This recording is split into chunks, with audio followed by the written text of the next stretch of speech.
There are moments in history when the world seems to hold its breath, moments where a single sentence spoken by the right person carries the weight of centuries. And what just happened, what the Pope just admitted, is one of those moments.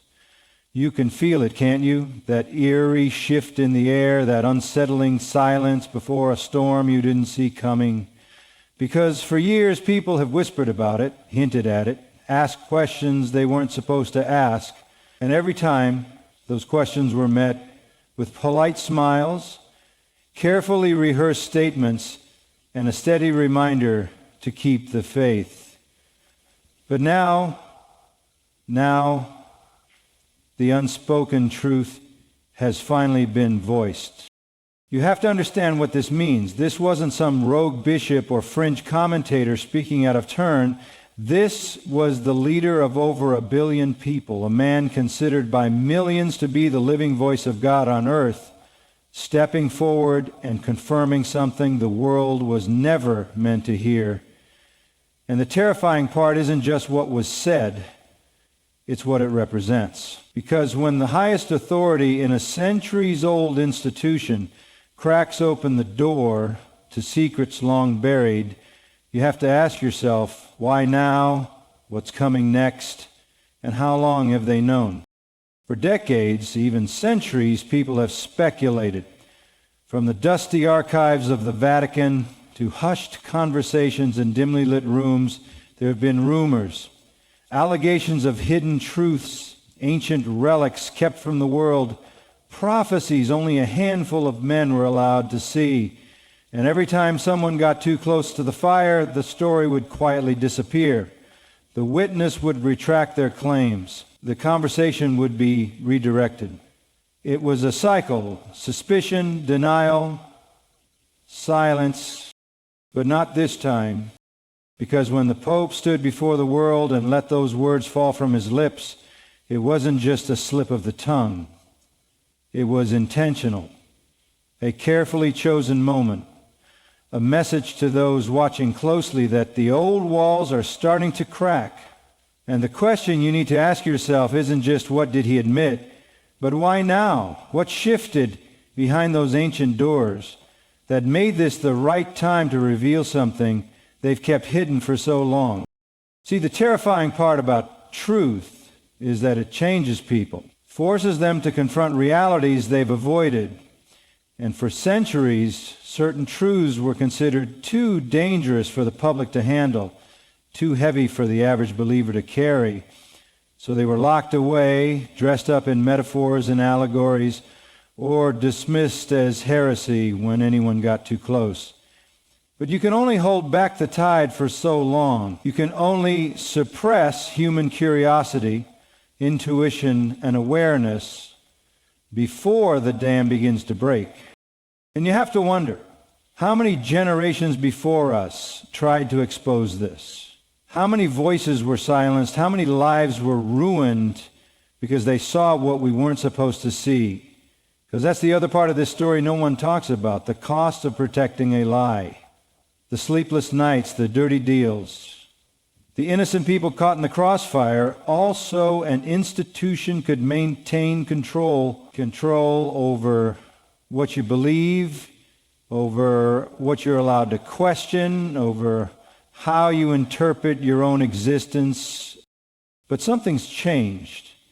Maybe it's the world growing louder, maybe it's the age of information making it impossible to suppress everything, or maybe something's coming. Something they can't hide anymore, no matter how hard they try. And so instead of waiting for it to explode in their faces, they're starting to control the narrative, feeding you pieces of the truth, just enough to keep you curious, but not enough to panic. A calculated risk, a desperate move by an empire that's realized its grip is slipping, and you can feel it, not just in what was said, but in how it was said. The careful phrasing, the way certain words seem to carry more weight than others, the expressions of those standing behind him trying to remain composed, while the gravity of the admission hung in the air like a heavy fog, because they knew They knew that once those words left his mouth, there was no putting them back. No amount of damage control could unring that bell. The terrifying truth about powerful institutions is that they rarely move without a reason. Every decision, every announcement, every carefully choreographed appearance serves a purpose. And when one of them decides to reveal a secret, especially one of this magnitude, it means something bigger is already in motion, something they're preparing for, whether it's to brace for impact or to position themselves on the right side of history when the dust finally settles. And now, here we are, living in the aftermath of a revelation that millions will try to ignore because it's easier to pretend it never happened, because acknowledging it would mean unraveling everything they thought they knew about faith, about power, about the history that shaped the world they live in. But for those paying attention, for those who refuse to be lulled back to sleep, this is the moment you were warned about. Because when the highest authority finally admits to something the world wasn't ready to hear, it's not just a confession, it's a signal, a warning that the walls are crumbling, the veils are thinning, and the line between what you believe and what's real is about to blur in ways you can't imagine. This isn't the end of the conversation, it's the beginning of a reckoning. And you owe it to yourself to stay awake for what comes next. This wasn't just a religious admission, and if you think it was only about faith, you've already missed the bigger picture. You see, the Pope isn't just a spiritual leader, he's a geopolitical figure, one of the most powerful influencers on the planet. Every word that leaves his lips carries consequences far beyond the walls of the Vatican. It shapes culture, policy, morality, and global narratives. When a man in that position speaks, the world listens, whether they want to or not. And what makes this recent admission so terrifying isn't just the content of what was said, but the ripple effect it's going to have on everything we think we know about power, control, and influence. People underestimate how interconnected this world really is. Every institution, every government, every major player in this global chess game is tied together by strings the average person will never see. And for centuries, the Vatican has held one of those central positions, operating behind a curtain of tradition, symbolism, and divine authority. When they speak, presidents, kings, and corporate giants pay attention, because beyond the sermons and ceremonies lies an intricate network of influence, one that shapes international policy, economic decisions, and even the outcome of conflicts. So when a confession like this is made, it sends tremors through those networks, not because of the religious implications, but because it destabilizes a foundational piece of the power structure so many others rely on. You have to realize the Vatican has been a gatekeeper, not just for matters of faith, but for culture, history, and authority itself. They've controlled narratives, guarded ancient knowledge, and acted as mediators in some of the darkest corners of history. And for a long time, their word was considered final, their authority unquestionable. But now that authority has been dented.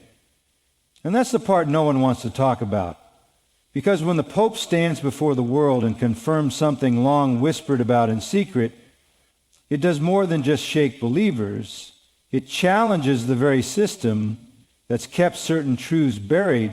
It forces other institutions to scramble, to prepare their own damage control, because if one wall falls, the others aren't far behind. This changes everything. Whether people realize it yet or not, think about it. If a trusted figure like the Pope admits to this, what else might be true? What other secrets have been kept under the guise of protecting people, maintaining order, or preserving faith? The terrifying part isn't just what's been revealed, but the doors it opens. Questions people were too afraid to ask before are now fair game. Doubts that were once heretical suddenly feel reasonable. And that shift, that collective awakening, is dangerous to those in power. And it's not just about religion anymore. The Vatican's influence stretches into education, politics, global health initiatives, and even economic policy in ways most people never consider. They hold diplomatic relationships with nearly every country on earth, sit at the table during major global decisions, and have the resources to sway outcomes both seen and unseen. So when the leader of this institution admits to something that shakes its credibility, it forces those tied to them to reevaluate their own positions. Imagine being a politician who's built their platform on alliances with religious institutions, or a historian whose career relies on maintaining certain versions of events, or a corporation profiting from partnerships justified through faith-based narratives. Suddenly, the ground beneath them isn't as steady as it was yesterday. And that's where the real chaos begins, not in the headlines, but in the back rooms, in the hurried phone calls, in the strategies hastily rewritten to adapt to a world where the unthinkable has been spoken aloud. Because, here's the thing, institutions survive on control of information, of perception, of emotion. And when one of the largest, oldest, and most influential institutions on earth admits to a truth it spent centuries denying or hiding, it signals a loss of control, a crack in the facade. And those in power know that once people realize they've been manipulated or misled, trust evaporates. And without trust, control crumbles. It forces a reckoning, not just within the church, but across every interconnected power structure that's relied on its stability. Governments have to reassess alliances. Financial markets respond to shifts in public confidence. Cultural leaders have to decide whether to address it or pretend it didn't happen. It's a chain reaction. One admission leads to another question, another investigation, another revelation. And before you know it, the very systems people once believed were unshakable start to feel fragile. And for the average person, for the one sitting at home watching this unfold, it's more than just a story, it's a moment of awakening, because it forces them to reconsider everything they've been told to believe, not just about faith, but about who holds the strings in this world, about why certain topics have always been off limits, about why asking too many questions made you a troublemaker. This changes the relationship people have with authority itself. That's why millions are feeling uneasy right now, even if they can't fully explain it, even if they don't have all the details, because instinctively we know when something significant is happening, when the world's balance shifts, when old truths die and new realities take their place. And that's exactly what this moment is, a tipping point, a signal that what comes next won't be business as usual. And here's the chilling part. If they were willing to finally admit to this, what else are they still keeping from us? What other admissions are being rehearsed in quiet rooms, waiting for the right moment to be dropped on an unsuspecting public? The Pope's words weren't the end of the conversation. They were the beginning, a spark thrown onto dry kindling.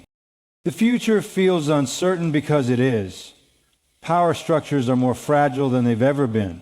And the terrifying thing about a crumbling system is that it often gets desperate before it falls. Desperate to control the narrative, to distract, to regain the upper hand. That's why it's more important than ever to pay attention, to read between the lines, to ask the questions no one else wants to. Because what happens next might be even darker than what's already come to light. You could feel it almost instantly. The moment those words left his mouth, it wasn't just the Vatican that felt the impact, it was the world. And what's fascinating, what's honestly more unsettling than the confession itself, is how people reacted. You see, most people expect the world to turn a blind eye to things like this, to move on like nothing happened, because that's what history has trained us to do. But not this time. This wasn't one of those passing headlines you forget by morning. This wasn't a quiet rumor swept under the rug by men in suits. No, this time it hit differently. And you can see it, you can hear it, and if you're paying attention, you can feel it. The reaction was instant, not just from the faithful, not just from the skeptics, but from the ordinary people, the ones who don't normally speak up, the ones who avoid controversy, the ones who keep their head down and stay out of things bigger than them. Even they felt it, and that's when you know something has shifted. That's when you realize this wasn't just another story. This was the kind of moment that leaves a scar on collective memory. And the reason for that is simple. People didn't expect this. They didn't expect to see one of the most powerful, carefully managed voices in the world say something that has been denied for generations. They didn't expect to be given a reason to question the structure of authority they were raised to trust. And when something you've been conditioned to believe is solid and immovable suddenly cracks, you don't just get a little curious. You start questioning everything around it, too.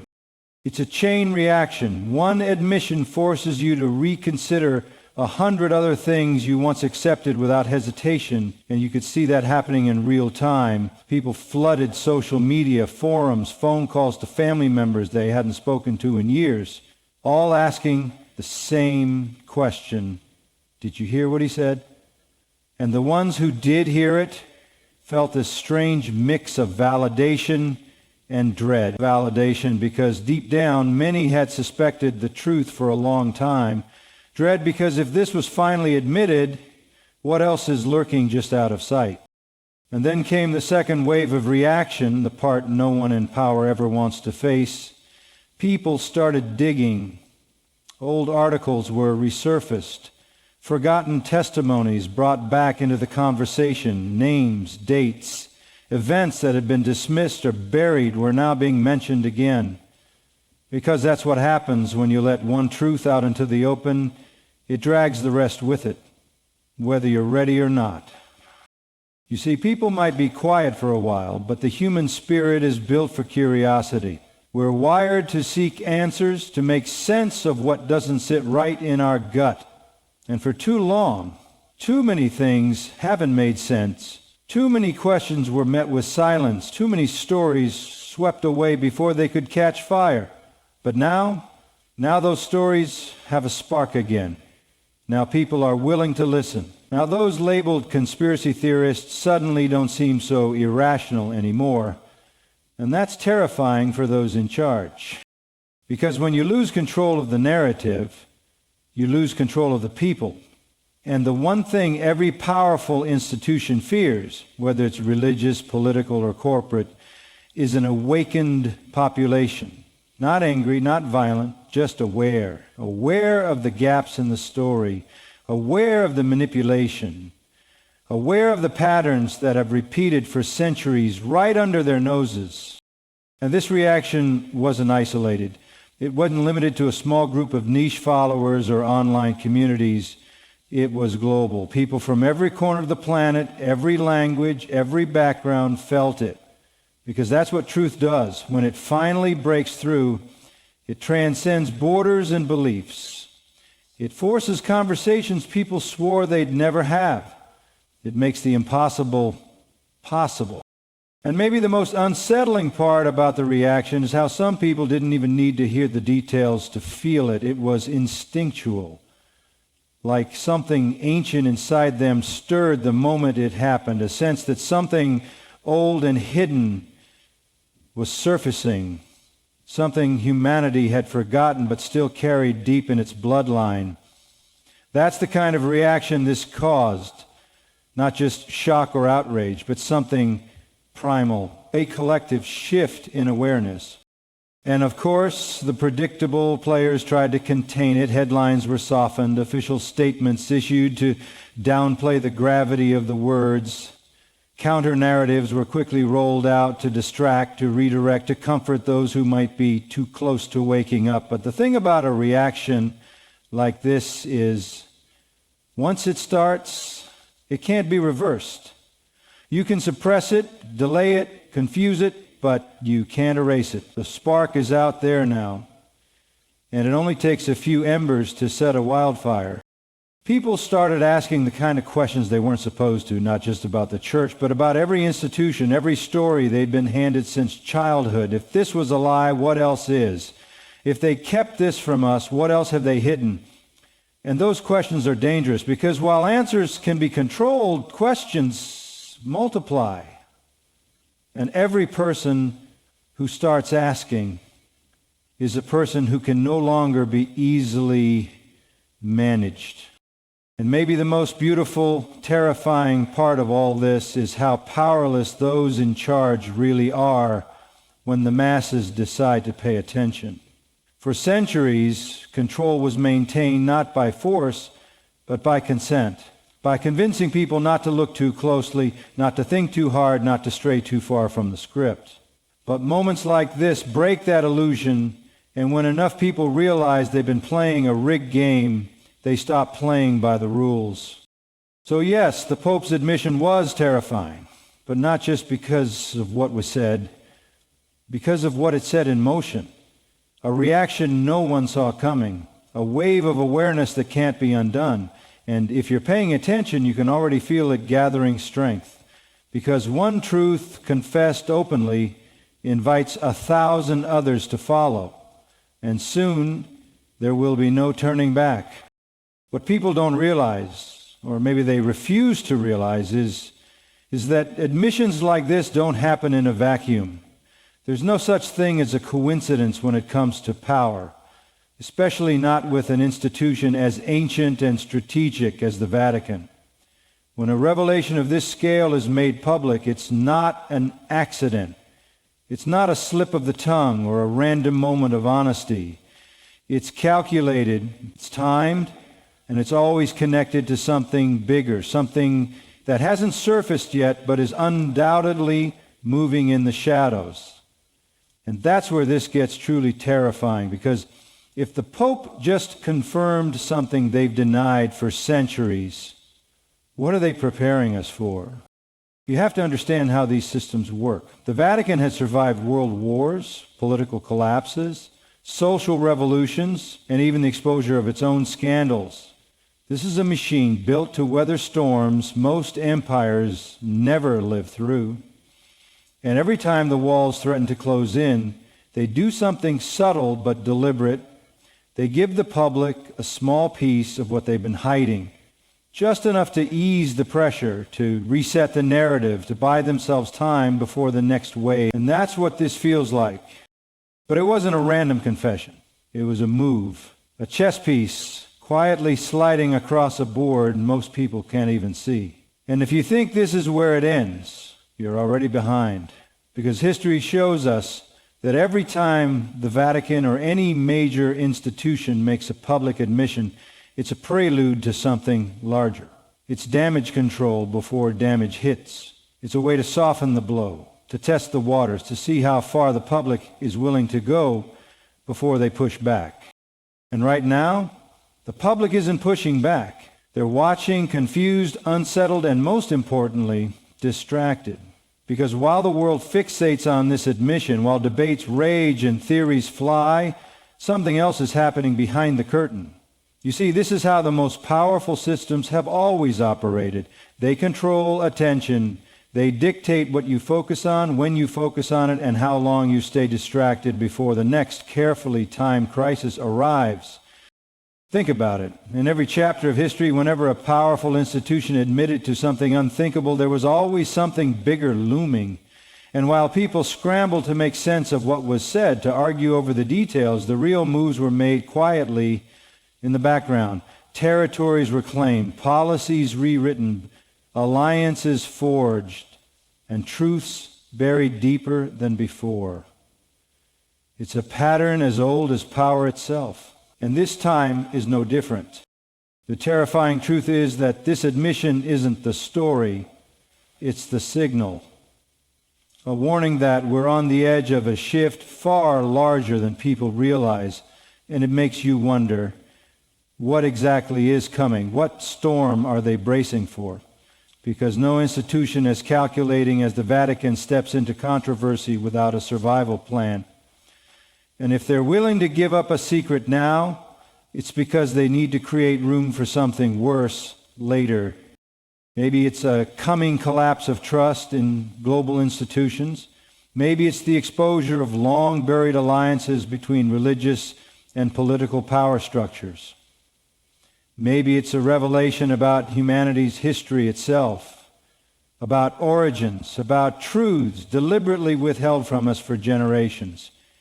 Whatever it is, this is the moment before it hits. And if you're paying attention, you can sense it in the way world leaders are moving, in the narratives quietly shifting, in the way old certainties are beginning to crumble.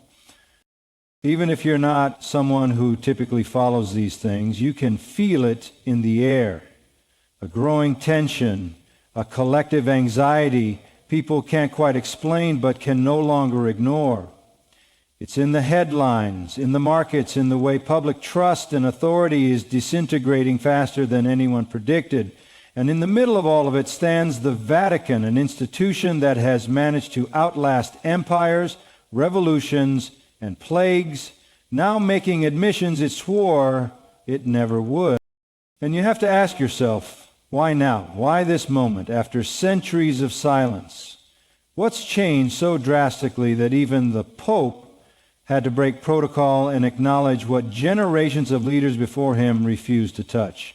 Because make no mistake, this wasn't a choice made lightly. It wasn't some rogue moment of courage. It was a calculated act designed to prepare the world for what's next. The most terrifying part is realizing that we've probably only seen the beginning, that this admission is a single thread being pulled from a much larger, darker tapestry. And as it unravels, it won't just challenge people's faith, it'll challenge their understanding of history, authority, and reality itself. Because if something this deeply rooted in our culture was false or concealed, it forces you to question what else might be a lie. And it doesn't stop with religion. That's the other part most people miss. When a central pillar of authority falls, every institution connected to it starts to shake. Education, media, politics, science, history, all of them built on narratives reinforced by mutual agreement. When one of those narratives fractures, the rest have to scramble to reinforce their own walls. And you can already see it happening. Watch closely and you'll notice the subtle shifts in language, the quiet revisions in long accepted facts, the cautious distancing from previously unshakable alliances. This is the kind of moment history books won't fully capture because it's not loud enough on the surface, not yet. But in the shadows, it's seismic. And decades from now, people will look back and realize this was the point where everything started to change. The point where trust collapsed, where long-standing agreements began to fracture, and where the average person finally started questioning the stories they'd been told since birth. And if you've made it this far, if you're paying attention, then you understand the weight of what's happening. Because it isn't just about what was said, it's about what it means for the world we thought we knew. And what's coming next will be bigger than any of us were prepared for. It seems we've covered the 4 strongest pillars from your initial outline, and those were the ones you asked for. There wasn't a 5th key point originally, but if you're interested in diving deeper, maybe exploring the psychological impact on believers, the historical parallels, or the path toward collective action, I'd be happy to craft a new, powerful 5th point.